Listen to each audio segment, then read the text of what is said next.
Well, you may have noticed there seems to be more of these popping up around Austin. Plastic flexible traffic poles, they're called delineators. Austin leaders say they've been using them more frequently over the years as a way to make our streets safer.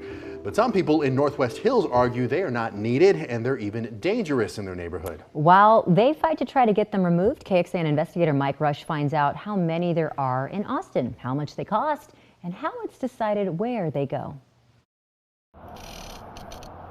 James Harding believes he's measuring futility. Let's say it's 12 feet.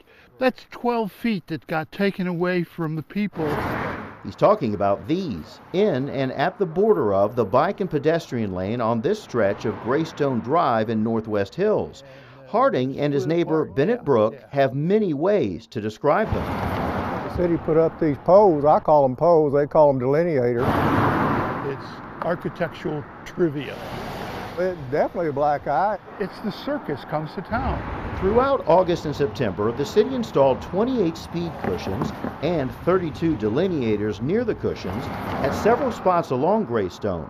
The intent, according to city officials, to keep drivers from swerving into the bike pedestrian lanes to avoid the cushions. I think it's a hazard. Brooke, who's been back and forth with the city trying to get the poles removed, worries they'll lead to accidents. One vehicle can be over or across the yellow line.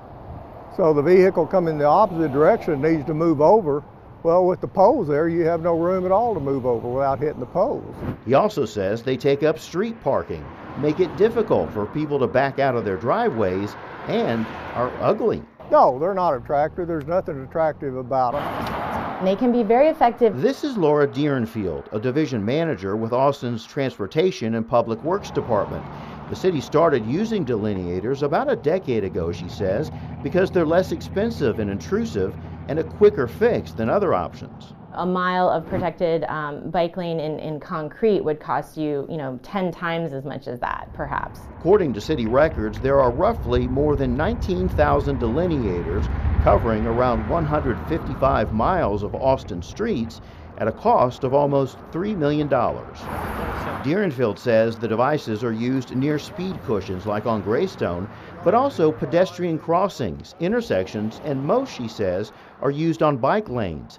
Based on studies of protected bike lanes in Austin, Deerenfield says before and after comparisons suggest an estimated 140 crashes avoided a year, adding up to an estimated savings of $35 million in economic and quality of life costs.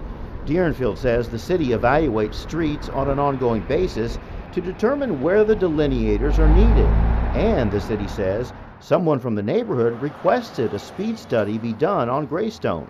Greystone, it was one of the most egregious speeding streets, if you will, in the city. Ranking, she says, number 11 out of 375 streets. A city transportation spokesman says 27% of drivers on Greystone were observed speeding during the study period. Deerenfield says drivers eventually adjust and adapt to safety measures without much trouble.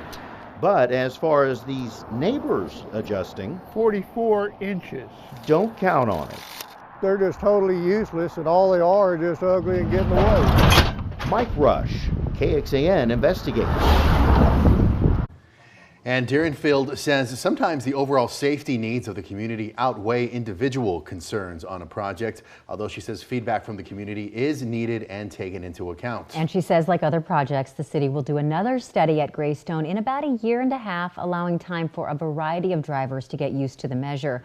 They'll compare the data from before the speed cushions and the poles were put in and after to determine if they're effective and if changes should be made. To see the city's ranking of streets with the most speeders, log on to this story, kxan.com.